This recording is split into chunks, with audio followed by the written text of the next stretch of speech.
오늘 하나님께서 우리에게 주시는 말씀은 누가복음 2장 13절에서 21절입니다. 주보에 있습니다. 우리 한 절씩 교독하면서 읽도록 하겠습니다. 갑자기 그 천사와 더불어 많은 하늘 군대가 나타나서 하나님을 찬양하여 말하였다.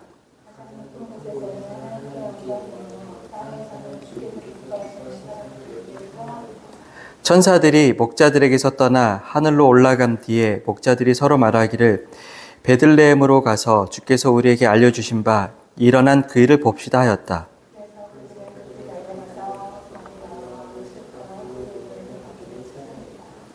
그들은 아기를 보고 나서 이 아기에 관하여 자기들이 들은 말을 그들에게 알려주었다.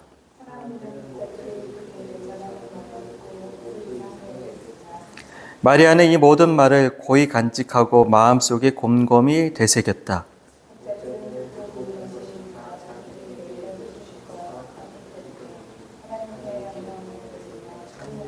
같이 읽겠습니다. 여드레가 차서 아기에게 할례를 행하였되 그 이름을 예수라 하였다. 그것은 아기가 수태되기 전에 천사가 알려준 이름이다. 아멘. 본문을 가지고 예수가 나에게도 기쁨과 평안이 되는 이유라는 제목으로 함께 은혜를 나누기로 합니다.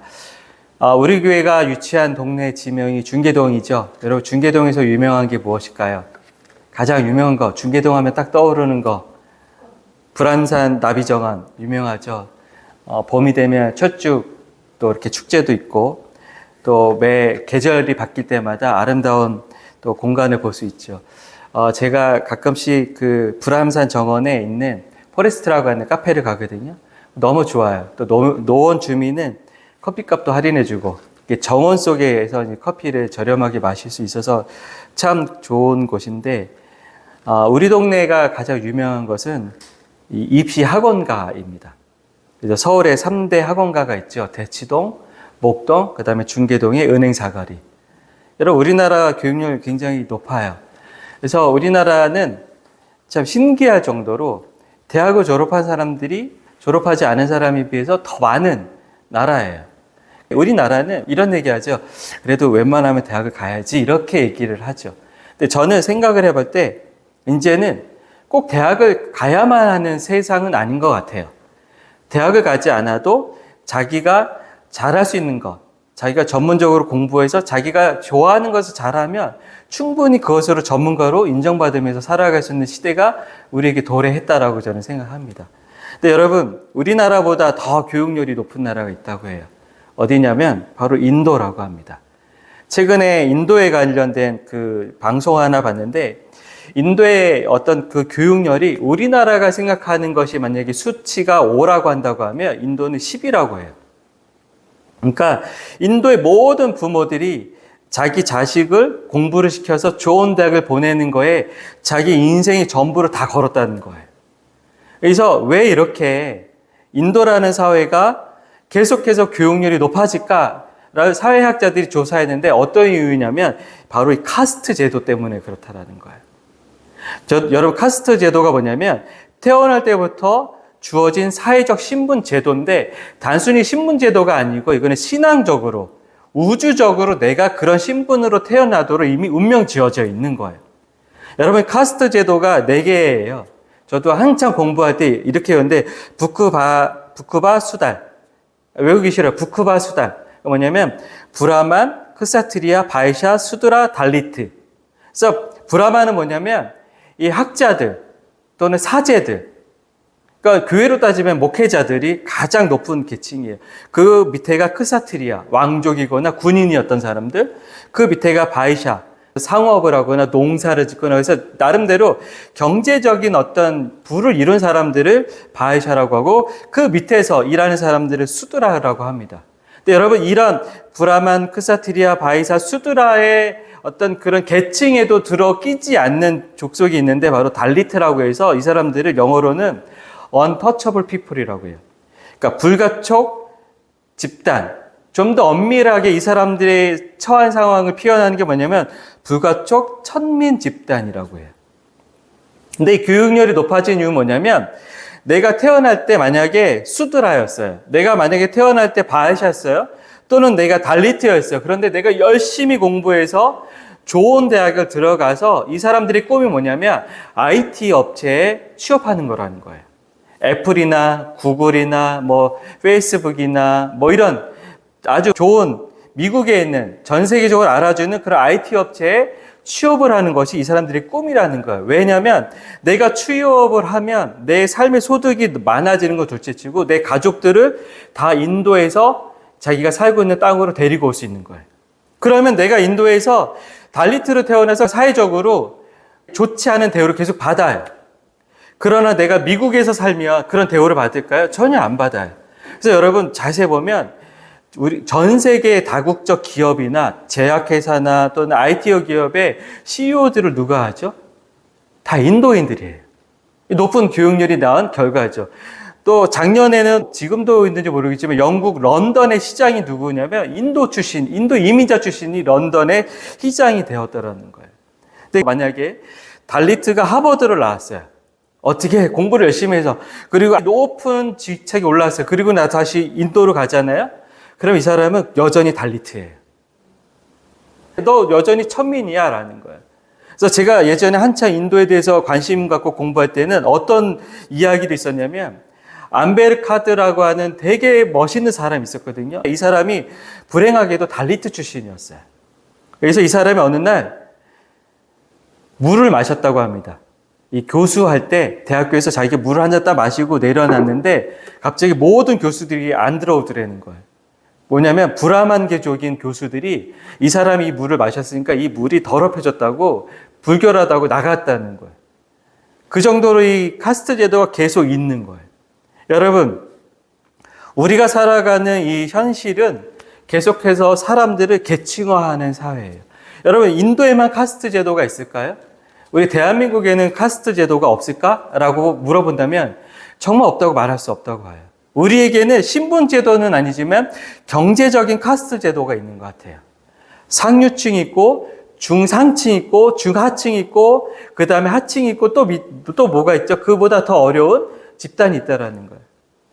우리 동훈 형제가 한동안 서울역에 있는 교회를 다니면서 있었던 이야기를 지난주에 해줬잖아요.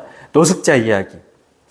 내가 연세대에서 교수까지 했지만 노숙자로 사는 사람도 있고 또 내가 일본어로 능통하게 하면서 번역을 하지만 이 모든 것이 다 싫어서 노숙자로 산다라는 사람도 있다는 얘기를 들으면서 참 우리 사회가 이해할 수 없는 사회다라는 모순적인 사회다라는 생각도 많이 해요. 그 모순이 뭐냐면 제 머릿속에는 그 정도 사회적 위치라면 잘 살아야 된다라고 하는 게 저 역시도 계층화된 사회 구조를 가지고 있다라는 거예요. 그래서 여러분 우리는 계속해서 이 계층화된 사회에 있어서 내가 그래도 나름대로 손해보지 않는 계층, 무시당하지 않는 계층이 되려고 공부하고 노력해서 그래서 앞으로 나아가려고 해요. 앞으로 나아가려다 보니까 끊임없는 경쟁과 다툼을 통해서 내가 내 주변에 있는 타자를 어떻게 볼까요?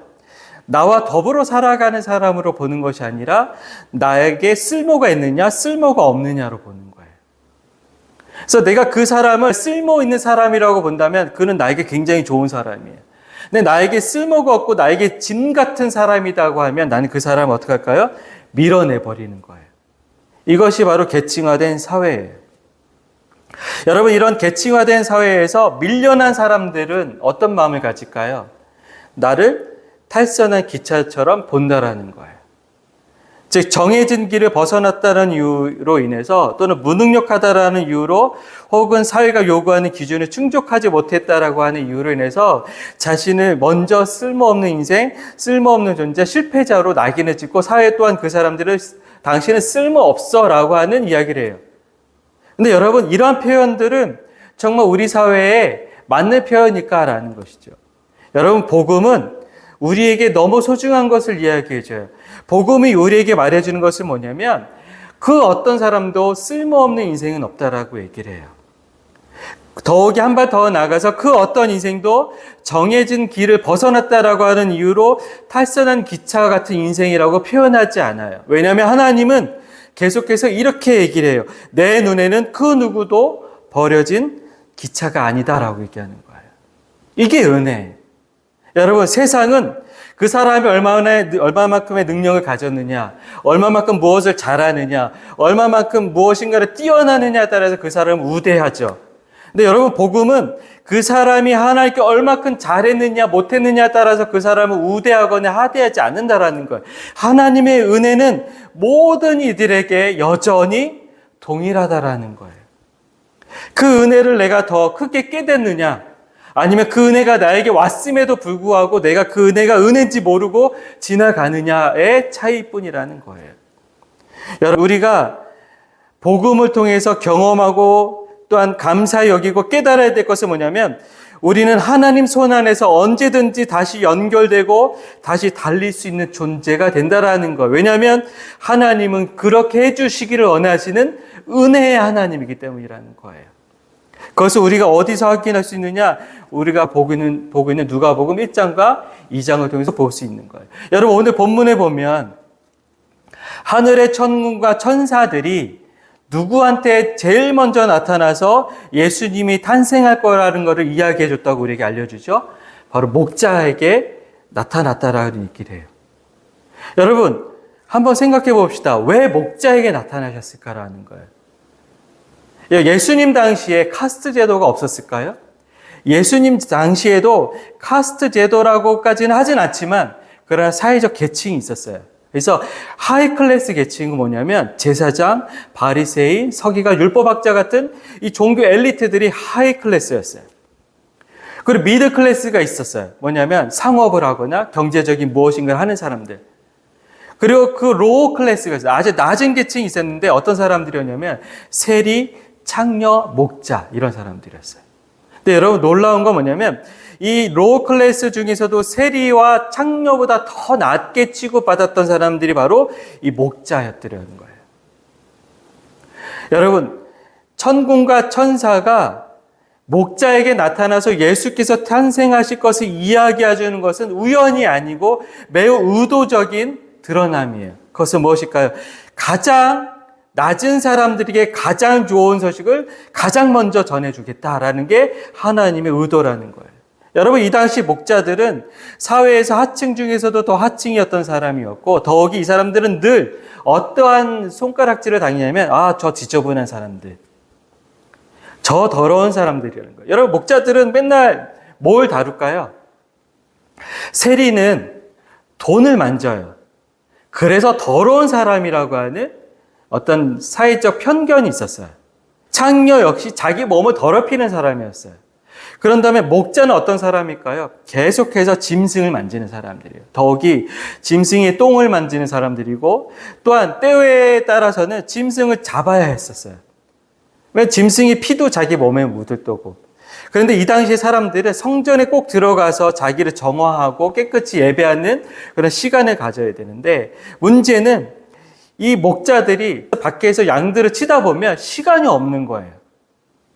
다시 말하면 내가 먹고 사는 게 너무 긴박하다 보니까 따로 예배 드릴 시간이 없는 거예요. 예전에 우리나라가 주일 성수를 굉장히 강조할 때 주일날은 모든 문을 다 닫고 예배 드려야 된다라고 했었죠. 그러니까 주일날 예배하지 못하는 사람들을 주일 성수하지 않은 사람들이라고 해서 뭔가 손가락질도 하고 그랬었어요. 그런데 요즘은 어떤 시대인가요? 여러분, 제가 들었던 얘기는 뭐냐면 화요일마다 예배 드리는 사람들이 있다는 얘기예요. 미장원이 주로 화요일 하신다고 합니다. 그러니까 미장원 하시는 분들은 주일날 예배 드리는 게 너무 어려운 거예요. 주일날 문을 닫으면 월세를 못 내는 거예요. 왜냐하면 주일날 손님들이 많이 오니까. 그러면 우리는 예전에 그걸 무엇이라고 요구했죠? 믿음으로 문 닫고 와라 이렇게 얘기했다는 거잖아요. 그래서 못하면 그 사람들에게 믿음이 없다라고 얘기하고 그 사람들이 뭔가 잘못됐다고 얘기했었어요. 그러나 이제는 우리가 성경을 더 보니까 그게 아니다라는 거예요. 무엇일까요? 내 마음이 주님께 예배하는 그 시간이 예배예요. 여러분, 주일 성수라는 것도 어떻게 보면 굉장히 좋은 우리에게 요구되는 신앙적 이야기지만 어떻게 보면 그것이 또 하나의 누군가에게 설 자리를 뺏는 율법의 요구가 될 수 있다는 거죠. 그래서 미장원에 다시는 분들끼리 모여서 화요일마다 예배를 드렸다는 거예요. 저는 그게 맞다고 봅니다. 근데 이 당시 목자들로 돌아가 보면 이 사람들은 성전에 들어갈 시간을 놓치면 양을 치다가 자기를 정결케 할 수가 없었어요. 그러니까 예배도 안 드리는 사람들, 늘 배섬을 만지고 사체와 피를 만지고 양틈에 살아가는 저 더러운 사람들, 다시 말해서 저 사람들은 부정한 사람들이라는 거예요. 이렇게 부정한 사람들이라고 하다 보니 이 사람들이 어디서 사는 게 편할까요? 성전 가까이서 사는 게 편할까요? 아니면 들판에서 사는 게 편할까요?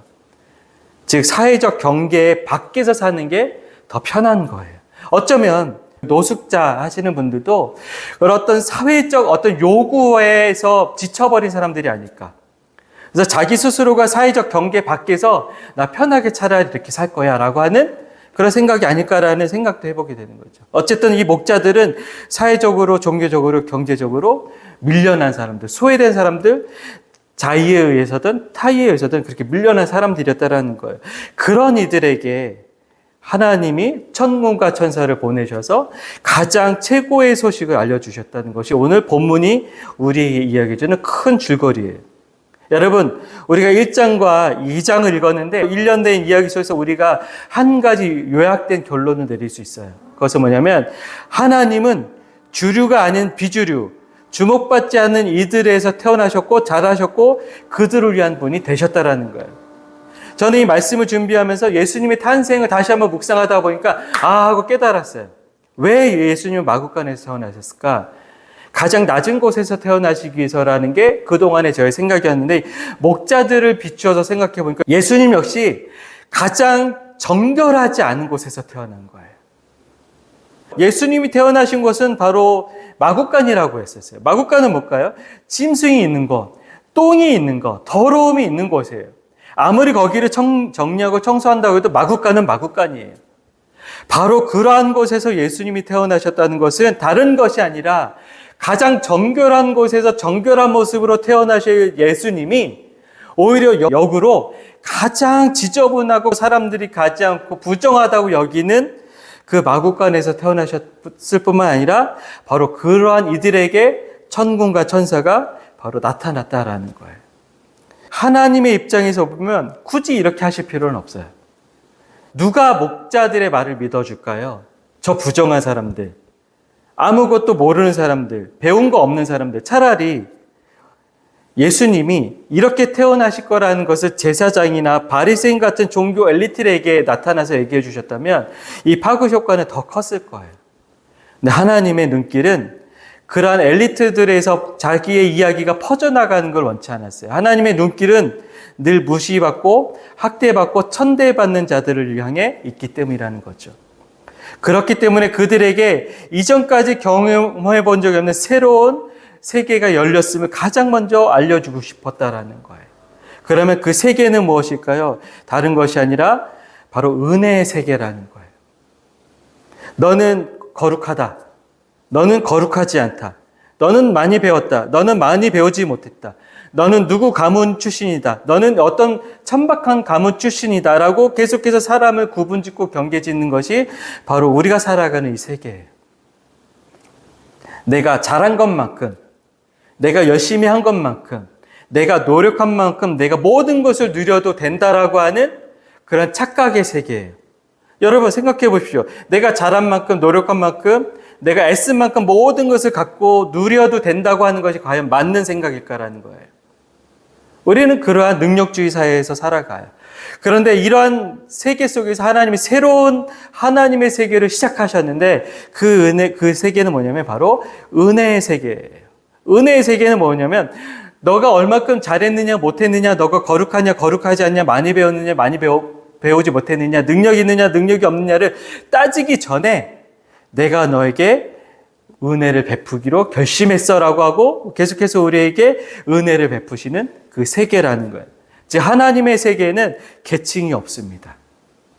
한국 사회에 한동안 회자됐던 예화 중에 이런 예화가 있었죠. 이제는 그 예화가 사라졌습니다. 천국에 가면 어떤 사람은 아주 조그만 집을 주시고 어떤 사람은 아주 으리으리한 성 같은 집을 주신다. 거기는 뭐 펜트하우스처럼 복층된 집을 주신다. 이건 뭘까요? 공로사상이라는 거예요. 근데 여러분, 은혜의 세계라는 것은 공로사상이 조금도 디딜 수 없는 세상이에요. 내가 하나님께 은혜를 받는 것은 내가 어떤 공로를 했기 때문에가 아니라는 거예요. 왜일까요? 하나님이 자비하시기 때문에 그래요. 여러분, 결론적으로 하나님은 내가 어떠함에 따라서 은혜를 주시고 안 주시는 분이 아니라 우리의 어떠함을 넘어서서 계속해서 은혜를 베푸시고 또 베푸시는 그 은혜의 세계로 우리를 부르셨다라는 것입니다. 여러분, 이 목자들은요, 따지고 보면 은혜 받을 만한 사람들이 아니에요. 그렇지 않아요?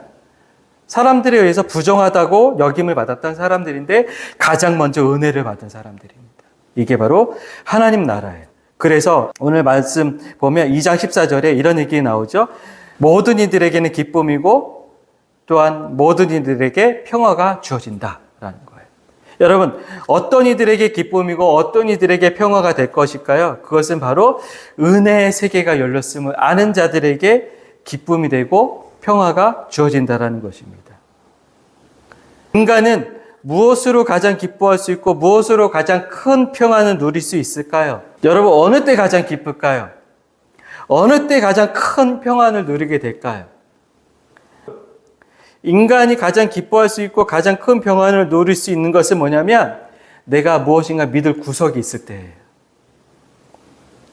내가 무엇인가를 믿는 구석이 있을 때 기뻐할 수 있고 평안할 수 있는 거예요. 내가 몸이 좀 아파요. 근데 의사가 나를 고칠 수 없다고 해요. 그 절망이죠. 그런데 내가 절망하지 않을 수 있는 이유는 무엇일까요? 하나님이 계시기 때문에. 내가 믿는 건 그 의사의 지식이 아니라 내가 믿는 건 무엇이든지 나에게 응답해 주실 수 있는 그 하나님, 무한한 능력으로 나를 돌봐주시는 그 하나님께 나의 삶의 문제를 의탁할 수 있음에서 나는 기쁨을 누리게 되는 거예요. 내가 어느 때 평안을 누릴까요? 하나님이 나와 함께 계신다는 사실을 내가 망각하지 않을 때 기뻐할 수 있다는 것이죠. 제가 이번 주에 그 이어령 박사님에 대해서 좀 글을 읽다가 너무 감격스러운 글을 읽었어요. 뭐냐면 이어령 박사님이 예수님을 믿지 않다가 예수님 믿게 됐을 때 딸과 함께 교회를 갔다고 합니다. 근데 교회에 갔더니 따님이 막 박수를 치면서 막 손을 이렇게 흔들면서 막 찬양을 하고 막 하더라는 거예요. 그래서 이어령 박사가 다른 건 몰라도 그것만 하지 마라. 막 박수 치고 막 이런 것만 하지 좀 마라. 그래도 너가 배운 사람인데, 너가 그래도 검사도 하고 변호사도 하는 사람인데, 이런 게 너한테 맞느냐라고 했다라는 거예요. 그럴 때 이 따님이 이런 얘기를 했다는 거예요. 아빠, 하나님이 정말 계신다면, 그걸 내가 알게 되었다면, 그걸 내가 믿게 되었다면, 또한 그분이 나를 영원한 생명을 주신 분이라면, 나의 모든 것을 용납하시고 나에게 부활의 영광을 약속하신 분이라면 내가 어떻게 안 기쁠 수가 있어? 아빠, 기쁨이 없는 것은 신앙이 아니야. 그건 종교야. 그래서 나는 내게 주어진 그 기쁨을 내가 감출 수 없어서 춤추고 박수 치는 거야. 그러니까 이어령 박사가 들어보니까 맞아라는 거예요. 저도 솔직히 이렇게 박수 치고 막 손 흔들고 이거 별로 좋아하지 않아요. 앞에 나서 춤추고 이런 것도 별로 좋아하지 않아요. 저는 뭔가 이렇게 고즈넉하게 묵상 기도하고 깊이 하나의 묵상 이런 거 참 좋아요. 그런데 저도 모르게 얼쑤할 때가 있어요. 왜일까요? 하나님으로부터 내가 새로운 사실을 깨닫게 되었을 때. 그 사실에 모든 여러 가지 이유가 있지만 단 한 가지, 하나님께서 나에게 주시는 모든 여러 가지 순간순간 음성과 메시지가 있지만 그 모든 것의 종합은 딱 한 가지예요. 내가 너와 함께 있을 것이다. 그래서 예수님의 이름이 뭐죠? God with us. 임마누엘. 주님이 우리와 함께 하십니다. 여러분, 이 목자들은 이 생생한 경험을 통해서 이제부터 그들의 마음속에는 무엇은 믿음이 있었을까요? 우리에게 천군과 천사가 찾아왔었어. 그리고 우리가 예수 그리스도가 태어나시는 것을 처음으로 목격한 자들이야. 나에게 은혜가 임했다니까? 라고 하는 그 고백으로 살았지 않았을까라는 것이죠. 현실은 여전히 냉정하고 결과중심적이고 자격을 따지지만 하나님은 그런 세상 한복판에서 우리에게 이렇게 말씀하시는 분이에요. 내가 너를 책임진다. 너는 내 은혜 안에 있는 자다라는 거예요.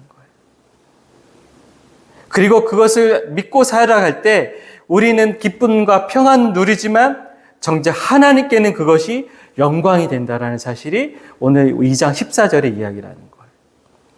여러분, 그 기쁨과 평안이 여러분의 있기를 정말 소망합니다.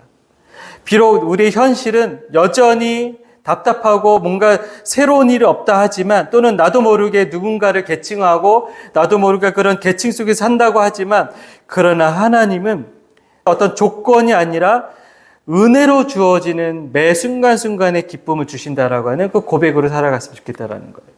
저는 오늘 예배를 준비하면서 앞에서 찬양 인도를 하면서 또 찬양 인도하고 나서 기도하는 가운데 하나님께서 주신 놀라운 기쁨의 은혜가 하나가 있었어요. 오늘 본문하고도 연결 지어지는 건데, 오늘 본문에 보면 맨 처음에 천사가 나타나서 목자들에게 이야기하고 갑자기 불현듯 하늘의 군대가 나타나서 찬양했다라는 얘기가 나와요. 그죠? 이걸 목자들이 어떻게 알았을까요? 봤으니까 알았겠죠. 봤으니까 알았고, 그 자기가 본 사실들을 마리아와 요셉에게 가서 이야기했으니까 우리도 오늘까지도 전에 들은 얘기겠죠. 근데 제가 이걸 묵상하는 가운데 찬양하면서, 비록 그리치 교회가 사람이 별로 없어서 말 그대로 두세 사람이 예수님의 이름 모여서 예배하는 이 곳이지만, 그러나 불현듯 이때 천군 천사들이 왜 오늘이라고 오지 않을까라는 거예요. 그래서 찬양하면서 이렇게 기도했어요. 하나님, 지금 이 시간에 그때 목자들에게 보내셨던 하늘의 천군과 천사를 이 자리에도 보내주셔서 우리와 함께 예배하고 우리와 함께 찬양하는 것을 내가 알게 하여 주시옵소서 라고 기도하고 하다 보니 내 마음에 너무 큰 은혜가 있는 거예요. 내 마음에 너무 큰 감사가 있고 큰 기쁨이 있는 거예요. 지금 여기에 여러분 눈에 안 보이죠? 제 눈에도 안 보여요. 아직 영의 눈이 안 떠져서 그런지. 그러나 저는 믿어요. 하늘의 천군과 천사가 우리와 함께 예배하며 우리 함께 이 예배 가운데 찬양하며 우리 함께 기도하며 기뻐하며 즐거워한다라는 사실을, 그것이 바로 우리 가운데 주어진 은혜라는 거예요. 근데 여러분, 예배만 그럴까요? 우리가 일상을 살아갈 때, 내일 또 일상을 살아가고 누군가를 만나고 그럴 때마다 여러분 홀로 있다고 생각하지 마십시오. 하나님이 함께 계실 뿐만 아니라 하늘의 천군과 천사가 여러분과 함께 다니며 함께 찬양하며 여러분과 함께 살아가며 때때로 큰 도움을 주는 존재로 동행한다는 사실. 마치 오늘 목자들에게 나타나서 인류 최고의 소식을 먼저 알려줬던 것처럼. 그래서 여러분, 이들은 어쩌면 가장 불결한 곳에서 태어나신 예수님과 함께 가장 불결한 사람들이었지만 이제는 가장 은혜로운 사람들과 가장 은혜로운 존재로 살아가기 시작했다라고 저는 말하고 싶어요. 모쪼록 그런 은혜가 여러분의 삶에 가득하기를 소망합니다. 기도하겠습니다. 하나님, 가장 불결하고 가장 지저분한 곳에서, 그리고 사람들로 하여금 가장 부정하다라고 손가락질 받는 그러한 목자들에게 가장 그 소식을 알리시면서 우리 가운데 오셨음을 우리가 잘 압니다. 주님, 때때로 내 삶이 너무 부정합니다. 내 삶이 너무 주님 앞에 올바르지 않습니다. 그래서 나는 감히 주님을 볼 수도 없고 감히 주님을 찾을 수도 없습니다라고 이야기할 수도 있지만, 그러나 오히려 가장 불결하고 온전치 못할 때 있을수록 더 가까이 우리에게 오셔서 우리를 깨끗게 하시고 다시 우리를 은혜의 세계로 이끌어 가시는 그 주님의 자비를 오늘도 우리가 신뢰하고 믿습니다. 주님, 우리에게 은혜를 베풀어 주실 뿐만 아니라 한 주간 살아갈 때 주님이 함께 하시고 주님의 천군과 천사로 매 모든 순간을 도와주실 것을 우리가 고백하며 살게 하여 주시옵소서. 그래서 우리가 마음 든든히 살아감으로 인해서 하나님 기쁨과 평안을 잃지 않는 우리의 여정이 되게 하옵소서. 예수님의 이름으로 기도합니다. 아멘.